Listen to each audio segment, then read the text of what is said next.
Bienvenue dans notre hebdo-catho d'Arlon, l'actualité de notre unité pastorale Notre-Dame d'Arlon. Chers amis internautes, soyez les bienvenus dans notre hebdo-catho numéro 45.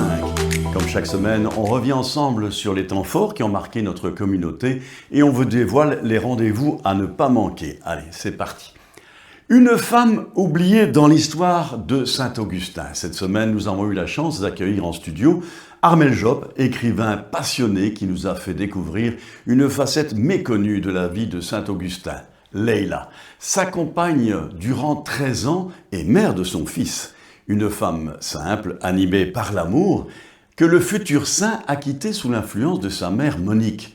Une décision qui interroge, peut-on être saint sans laisser des blessures derrière soi ? À travers une mise en scène épurée, la pièce présentée à Arlon nous plonge dans les dilemmes d'Augustin, tiraillé entre la raison et le sentiment. Écoutons un extrait de cet entretien captivant. À partir du moment où Augustin décide de devenir le saint que nous connaissons, il prend la décision également de se séparer de cette femme. Donc, d'une certaine manière, on peut quand même la considérer comme une victime de la sainteté de Saint-Augustin. Les grands saints ne sont pas des gens parfaits et il y a cet aspect évidemment assez choquant à nos yeux, en tout cas aujourd'hui, de la séparation d'Augustin avec cette femme. Augustin, c'est un théologien, c'est un intellectuel. Avant même d'être chrétien, c'est un homme qui raisonne, c'est un homme qui parle avec la raison et qui donc, dans ma pièce, est confronté à une femme qui n'est pas du tout une intellectuelle. Ce qu'elle sait, elle, c'est qu'elle est en présence d'un homme qu'elle aime et qui tout à coup lui explique que pour devenir saint, malheureusement, il ne peut pas rester avec elle. 24 heures pour le Seigneur, une expérience intense et bouleversante. Un événement marquant du carême et de l'année sainte qui a offert une magique immersion spirituelle à travers la prière, l'adoration et la réconciliation. La procession du vendredi soir entre Saint-Donat et Saint-Martin a particulièrement touché les fidèles, introduisant une nuit d'adoration profonde et recueillie. Monsieur le doyen, présent en studio lundi dernier, nous a partagé son enthousiasme et le souhait de nombreux participants de revivre cette expérience plus souvent.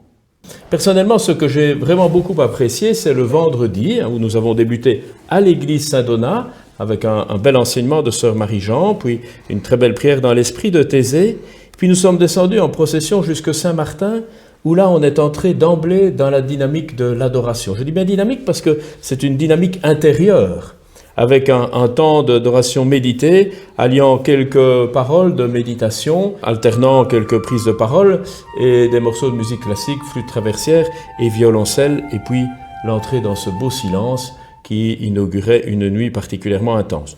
Je dois dire que personnellement, j'ai beaucoup apprécié ce moment-là. Nous avions relevé le défi d'offrir le sacrement du pardon tout au long de la journée du samedi, plus une célébration de la réconciliation dans l'après-midi. Et là, les confesseurs n'ont pas chômé, donc on a eu là vraiment un temps d'accueil pour ce sacrement, de redécouverte pour un certain nombre de cette vraiment grâce de la miséricorde qui est offerte dans ce sacrement. Et là, on sentait une joie vraiment présente, un grand bonheur de vivre ce moment-là, et puis l'émotion de beaucoup à la fin des 24 heures, notamment à la sortie de l'Eucharistie, où il y avait presque une certaine tristesse que ça se termine, quoi. On avait envie que ça se prolonge encore. Et certains m'ont dit, il faut renouveler ça plus souvent. Ça nous donne vraiment un tonus spirituel. Enfin, mardi dernier, en soirée, nous avons partagé avec vous l'intervention passionnante de Catherine Vial sur l'espérance dans la Bible. Elle nous rappelle que l'espérance chrétienne n'est pas un simple souhait, mais une force qui nous pousse à avancer, à vivre dans la confiance en la promesse de Dieu. Une réflexion puissante qui nous éclaire sur les chemins de foi. Écoutons 2 extraits de cette conférence. Alors l'espérance, c'est l'espérance de la résurrection. C'est une espérance qui est profondément pascale. C'est l'espérance du retour du Christ, qu'on appelle aussi la parousie. C'est ce retour de Christ qui accomplira la présence de Dieu tout en tous, selon 1 Corinthiens 15, 28. Donc on est dans ce temps, un peu le temps de l'entre-deux, le temps de l'Église, entre le déjà là et le pas encore, entre la venue du Christ et son retour. C'est le temps de l'histoire, c'est le temps de l'Église, et puis c'est aussi le temps de l'action de l'Esprit Saint. L'Esprit et l'épouse disent « Viens ». Que celui qui entend dise « Viens ». Oui, je viens bientôt. Amen. Viens Seigneur Jésus. Apocalypse 22, 17 à 20 et suivant. Voilà, je vous remercie.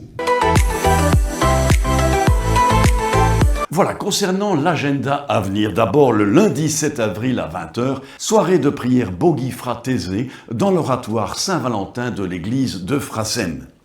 Mardi 8 avril à 20h, quatrième et dernière conférence de carême avec l'abbé Joël Spronck sur l'espérance chrétienne, béatitude ou attitude de Béat. Voilà une accroche interpellante. Rendez-vous salle polyvalente Saint-Aubin à Abbé-la-Neuve et en direct sur YouTube.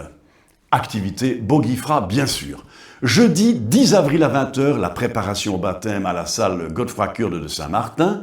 Le samedi 12 avril à 14h, célébration du pardon pour 45 enfants de notre unité pastorale, ce sera à l'église Saint-Martin.